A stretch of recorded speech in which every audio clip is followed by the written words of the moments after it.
उन्होंने ये हिकमत अमली अपनाई कि रेमिटेंसेस को एनकरेज किया, और ऐसे रेमिटेंस में ऐसी फिगर हुई जो मैंने कहीं खित्ते में नहीं देखी ना दुनिया में। वाहिद मिसाल पाकिस्तान। वो क्या है मैं आपको बता दूं। हमारी इस साल रेमिटेंसेज आई हैं अब तक 9 महीने में $28 अरब। पिछले साल इसी मुद्दत में $21 अरब आई थी। कोई मुझे बता दे कि ये $7 अरब ज़्यादा कैसे आ गई। दूसरी बात ये थी कि मेरे मुल्क की बरामदात कम है, रेमिटेंसेज ज़्यादा हैं। आप अपने 70 साल का रिकॉर्ड देख लें, हमेशा हमारी बरामदात ज़्यादा हुआ करती थी। अब मैं दुश्मन मुल्क है भारत, उसकी एक मिसाल मैं दे देता हूँ आपको। उनकी बरामदात जो है वो $777 अरब हैं। $777 अरब एक्सपोर्ट, और उनकी रेमिटेंसेज है $124 अरब, यानी 6 गुना बरामदात ज़्यादा हैं। तो मेरे मुल्क की अगर 6 गुना नहीं होती, दुगनी भी होती बरामदात रेमिटेंसेज से, तो मैं तो IMF के प्रोग्राम से निकल आता। बरामदात से जो है लोगों को रोज़गार मिलता है, मईशत तरक्की करती है। रेमिटेंस में हो ये रहा है, ये रिकॉर्ड पर है, हुकूमत को पता है कि यहाँ से चोरी का पैसा हुंडी हवाले के ज़रिए बाहर जाता है, हुंडी हवाले के ज़रिए, और बाद में वो रेमिटेंसेस की शक्ल में आ जाता है। तो इसमें बहुत से तो हमारे भाई जो हैं कारकुन हैं, जिनको हम सलाम पेश करते हैं, वो छोटी छोटी रेमिटेंसेस बेचते हैं अपने ख़ानदान के लिए। लेकिन 111(4) इनकम टैक्स ऑर्डिनेंस मुशर्रफ लेके आया था, आज तक किसी ने उसको नहीं हटाया। उसमें यह है कि जो बाहर से रेमिटेंस आती है उससे आप सवाल नहीं पूछ सकते कुछ कंडीशंस पर, और वो टैक्स फ्री है।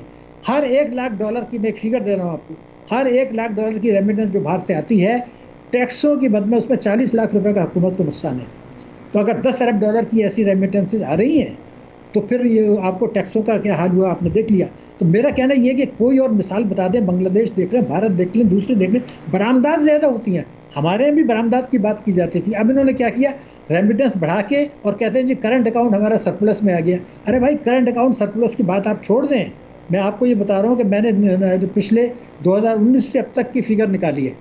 हमारा ट्रेड डेफिसिट जो है वो है $200 अरब, और रेमिटेंस आ गई $190 अरब की, तो करंट अकाउंट डेफिसिट $40 अरब रह गया। अभी कहते हैं जी $40 अरब 6 साल में तो कुछ भी नहीं है। अरे भाई, ये नहीं है, आप ट्रेड डेफिसिट की बात करें, किसी वक्त भी FATF को झगड़ा डाल देगा। तो ये रेमिटेंस को करना, ये आग से खेल रहे हैं, और ट्रेड डेफिसिट को करना है, ये भी आग से खेल रहे हैं। एक दूसरी चीज़ जो मैं आपको बता रहा हूँ कि हमारी ग्रोथ रेट है, जी आप फरमा रहे हैं, डॉक्टर साहब कुछ कह रहे हैं आप? जी नहीं, आप अपनी बात कंटिन्यू करें, फिर मैं अगला सवाल पूछता हूं आपसे। जी जरूर। अब मैं 2-3 फिगर सर आपको और देता हूँ।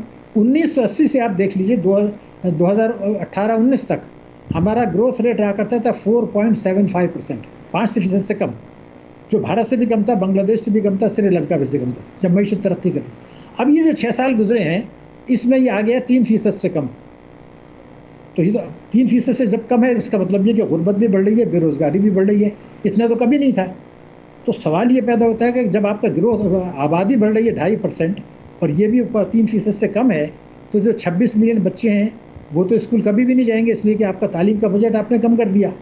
और जो 11 करोड़ लोग गुर्बत की लकीर से नीचे हैं, 11 करोड़ से ज़्यादा, वो गरीब ही रहेंगे, उनको इलाज मुआवजा भी नहीं मिलेगा, उनको मुनासिब ग़िज़ा भी नहीं मिलेगी।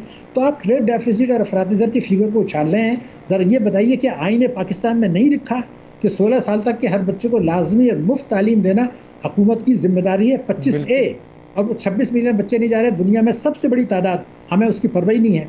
फिर जो सबसे बड़ी तबाही आई है वो आई है बैंकिंग में, जो हमने निजकारी कर दी। निजकारी करके ये हुआ, अगर मैं आपको बताऊं कि अब से चंद साल पहले इनका $60 अरब का प्रॉफिट होता था, 60 अरब रुपए का एक साल में। इस साल का, पिछले साल का प्रॉफिट हुआ है 1300 अरब रुपया। ये हो कैसे गया?